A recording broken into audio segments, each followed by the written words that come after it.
मैं सरदार हूं और ऐसी कई उदाहरणें हैं पंजाब के अंदर। अगर किसी मुस्लिम के पास कब्रिस्तान नहीं था तो सरदारों ने अपनी जमीन देकर कब्रिस्तान बनाए। यह कौन सा अधिकार है कि मैं किसी को चीज दान देना चाहता हूं? और इसको कौन बताएगा? रिजू साहब ये बताएंगे कि ये प्रैक्टिसिंग मुस्लिम है या नहीं है? यह सरासर अन्याय है। कल को श्रोमणी गुरुद्वारा प्रबंधक कमेटी 1925 का सिखों का जो एक्ट है आप उसमें भी संशोधन करेंगे। आप जानबूझकर इनको अपनी लात के नीचे से दबाना चाहते हो, इनकी छाती पर चढ़ना चाहते हो, जानबूझ के मुसलमान को मारना चाहते हो, जानबूझ के इस देश में मिनॉरिटीज को खत्म करना चाहते हो। अगर वक्फ बोर्ड नहीं छीनोगे, अगर जमीनें नहीं छीनोगे तब तक मुसलमान आपके सामने झुकने वाला नहीं है। और फिर क्या कहा गृह मंत्री साहब ने? आज गृह मंत्री साहब ने कहा, मैं ज्यादा रेपिटेशन ना करते हुए सीधा बिल का विरोध करने के लिए खड़ा हुआ हूं। मैंने आज देश के गृह मंत्री का अच्छे तरीके से भाषण सुना और उन्होंने बार बार एक ही बात को, 2-3 बातों को ज्यादा जोर दिया। एक तो उन्होंने कहा कि विरोधी दल भ्रम फैला रहे हैं, मुसलमानों के बीच डर फैला रहे हैं। ये हमने फैलाया हुआ डर नहीं है। जब देश के मुसलमान को लगा कि देश में बीजेपी में 240 संसदों में एक भी मुसलमान सांसद नहीं है, हमारे लिए जगह नहीं है, तो वो डरने लगा।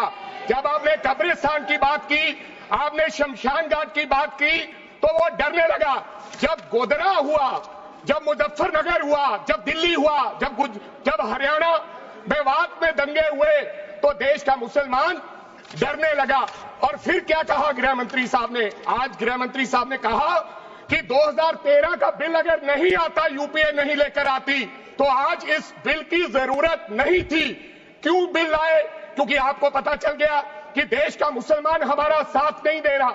हमने हथकंडे अपना लिए, हमने आरएसएस की नीति अपना ली, हमने डंडा अपना लिया, दंगे हो गए, लेकिन मुसलमान हमारे साथ आने के लिए तैयार नहीं है।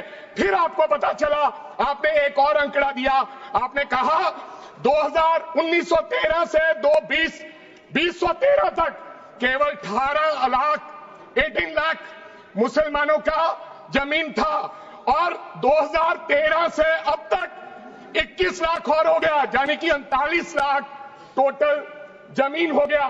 तो आपको किसी ने समझाया मुसलमान को अगर आपके बस में करना है, ये आरएसएस की नीति नहीं अपनाएगा जितनी देर आप इनकी सांस प्रणाली बंद नहीं करोगे। अगर वक्फ बोर्ड नहीं छीनोगे, अगर जमीनें नहीं छीनोगे, तब तक मुसलमान आपके सामने झुकने वाला नहीं है। जैसा आपने पंजाब में करने की कोशिश की, किसान झुका नहीं, पंजाब के लोग नहीं झुके, सिख नहीं झुके, तो आपने एमएसपी का झगड़ा आज तक डाला हुआ है कि किसान की सांस प्रणाली बंद कर दो तो पंजाब अपने आप झुक जाएगा। आर्थिक जब झुक जाएगा तो हमारी ईन मान लेगा और हमारे साथ आ जाएगा। आदरणीय सर, आपने बार बार कहा, आज गृह मंत्री साहब ने कहा गवर्नमेंट प्रॉपर्टी पर किसी का अधिकार नहीं है, पंचायत की जमीन कोई दान नहीं दे सकता है। मैं आपको इसके पीछे लोचा क्या है, इसके पीछे छुपा हुआ राज क्या है? 1947 में जब बंटवारा हुआ था, 47 से लेकर 1954 तक सारी प्रॉपर्टी गवर्नमेंट के नाम हो गई थी। उसके बाद 1954 में एक्ट बना, तो वो एक्ट में सर्वे हुआ 1961 टू 1970। सर्वे किसने किया?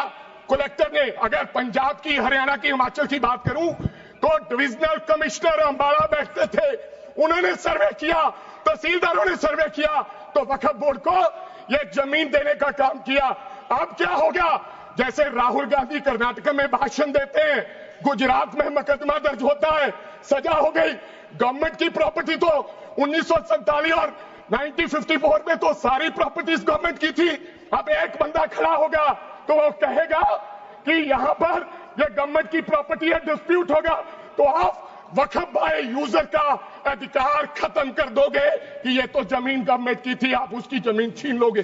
फिर आपने कहा लिमिटेशन एक्ट की बात कर रहे हैं आप, और किसी धार्मिक स्थानों पर तो लिमिटेशन एक्ट लागू नहीं होता, इनके ऊपर क्यों?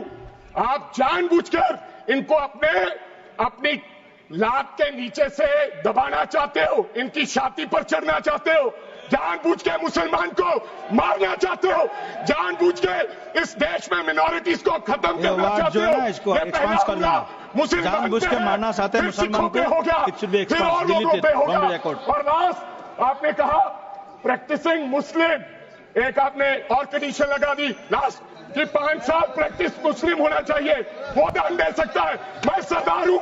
मैं सरदार हूं और ऐसी कई उदाहरणें हैं पंजाब के अंदर। अगर किसी मुस्लिम के पास कब्रिस्तान नहीं था तो सरदारों ने अपनी जमीन देके कब्रिस्तान बनाए। यह कौन सा अधिकार है कि मैं किसी को चीज दान देना चाहता हूं? और इसको कौन बताएगा? रिजू साहब ये बताएंगे कि ये प्रैक्टिसिंग मुस्लिम है या नहीं है? यह सरासर अन्याय है।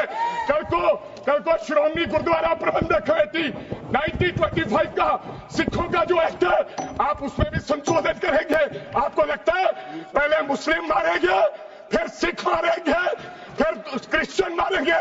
ये आपकी सोच है और मैं बिल का विरोध करता हूं।